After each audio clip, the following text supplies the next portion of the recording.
നമസ്കാരം. ഇന്നൊരു ബ്രേക്ക്ഫാസ്റ്റ് റെഡിയാക്കാം. മസാല കുഴക്കട്ട. അതിന് വേണ്ടി ഒരു ബൗളിൽ ചോറെടുത്ത് മിക്സിൻ്റെ ജാറിലേക്ക് ഇട്ട് കൊടുക്കുക. കുറച്ച് വെള്ളം ഒഴിച്ച് അരച്ചെടുത്ത് ഇനി ഒരു പ്ലേറ്റിൽ ഒരു ഗ്ലാസ് വറുത്ത അരിപ്പൊടിയാണിത്. ഇതിനകത്തേക്ക് ഇട്ട് കൊടുത്ത് ആവശ്യത്തിന് ഉപ്പും ചേർത്ത് മാവ് കുഴക്കുക.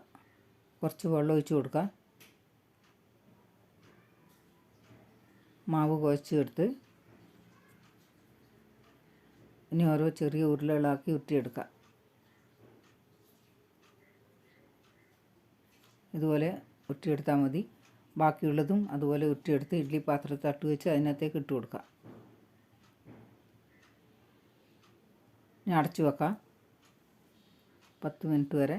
10 മിനിറ്റായി അടപ്പ് തുറന്ന് ഇനി അടുപ്പത്ത് കടായി വെച്ച് ഒരു വലിയ സ്പൂണിന് വെളിച്ചെണ്ണ ഒഴിച്ച് 1 ടീസ്പൂൺ കടുകും 3 സവോള അരിഞ്ഞതും ഇട്ട് കൊടുത്ത് ഒന്ന് ഇളക്കി ഇനി ഒരു തക്കാളി അരിഞ്ഞതും കൂടി ചേർത്ത് നല്ലപോലെ ഒന്ന് മിക്സ് ചെയ്ത് 1/4 ടീസ്പൂൺ മഞ്ഞൾപ്പൊടി, 1/2 ടീസ്പൂൺ മുളക് പൊടിയും 1/2 ടീസ്പൂൺ ഗരം മസാലയും കുറച്ച് കരിവേപ്പിലയും ചേർത്ത് ഒന്ന് മിക്സ് ചെയ്ത്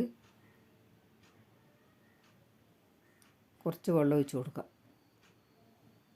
ഇനി ആവശ്യത്തിന് ഉപ്പ് ചേർത്ത് നല്ലപോലെ ഒന്ന് മിക്സ് ചെയ്ത് അതിന് കുഴക്കട്ട ഇട്ട് കൊടുക്കുക.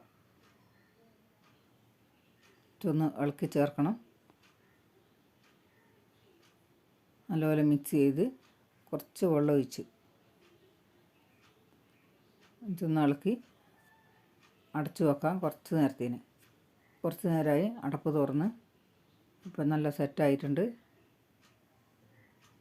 നല്ലപോലെ ഒന്ന് ഇളക്കി കൊടുത്ത് കുറച്ച് മല്ലിയിലയും ചേർത്ത് ഇപ്പം നല്ല സൂപ്പർ കുഴക്കട്ട റെഡി ആയിട്ടുണ്ട്. നല്ല മണം വരുന്നുണ്ട്. ഇഷ്ടപ്പെട്ടാൽ ലൈക്ക് ചെയ്യണേ.